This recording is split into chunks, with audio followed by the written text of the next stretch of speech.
একবার হযরত আলী রাদিয়াল্লাহু তাআলা আনহু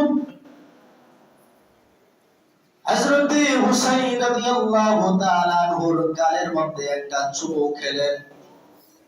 চুমা দেওয়ার সঙ্গে সঙ্গে হযরত হুসাইন রাদিয়াল্লাহু তাআলা আনহু বলেন, ওগো আব্বা, আপনি আমাকে কেন চুমা দিলেন আমি জানতে চাই। হযরত আলী রাদিয়াল্লাহু তাআলা আনহু বলেন, হ্যাঁ হুসাইন, তোমার মহব্বতের কারণে আমি তোমাকে অনেক ভালোবাসি, সেই কারণে তোমাকে চুমু দিয়েছি। এবার হুসাইন রাদিয়াল্লাহু তাআলা আনহু বলেন, ওগো আব্বাজি, আপনি কি আমার ভাই হাসানকে মহব্বত করেন না? আপনি কি আমার ভাই হাসানকে ভালোবাসেন না? আল্লাহ হযরতে আলী রাদিয়াল্লাহু আনহু বলেন, হ্যাঁ হ্যাঁ, তোমার ভাইকেও ভালোবাসি, তোমার ভাইকেও মহব্বত করি।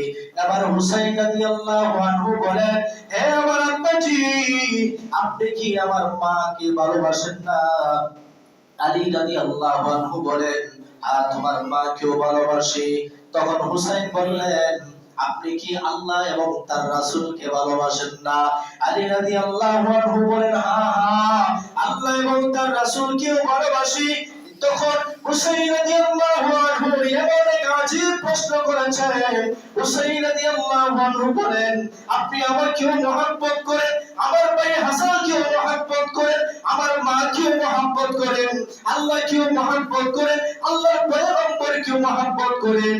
তাহলে আমি জানতে চাই, এই মুহূর্তে যদি আল্লাহর নির্দেশে বিশ্ব নবী নানাজি যদি আপনাকে যুদ্ধের ময়দানে যাওয়ার জন্য নির্দেশ করে, তাহলে আমার মহব্বতকে প্রাধান্য দিবেন নাকি ভাইয়ের মহব্বতকে প্রাধান্য দিবেন, নাকি আমার মার মহব্বতকে প্রাধান্য দিবেন, নাকি বিশ্ব নবীর মহব্বতকে প্রাধান্য দিবেন? হযরত আলী রাদিয়াল্লাহু আনহু ডেকে ডেকে বলেন, হে হুসাইন, অনেক আজীব প্রশ্ন করেছো, অনেক বিশাল এক খণ্ড প্রশ্ন করেছো।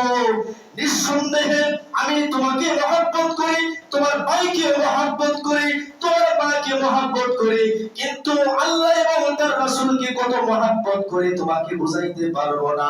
হুসাইন রে, আল্লাহ এবং তার রাসূলকে কত ভালোবাসি তোমাদেরকে বুঝাইতে পারবো না।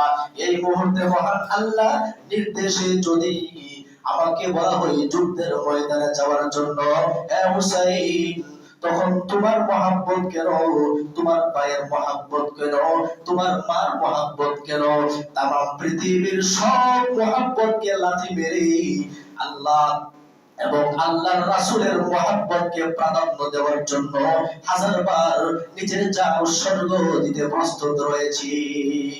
সুবহানাল্লাহ। সাহাবায়ে কেরাম ইজহারে মহব্বত এমন ভাবে প্রকাশ করেছেন, রাসূলের মহব্বত, রাসূলের ভালোবাসা এমন ভাবে প্রকাশ করে তারা পৃথিবীর সূর্য সন্তান হিসাবে স্বীকৃতি নিয়ে নিয়েছেন। দুনিয়া দেখেই তারা রাসূল থেকে, রাসূলের জবান থেকে জান্নাতের সার্টিফিকেট অর্জন করে নিয়েছেন। সুবহানাল্লাহ।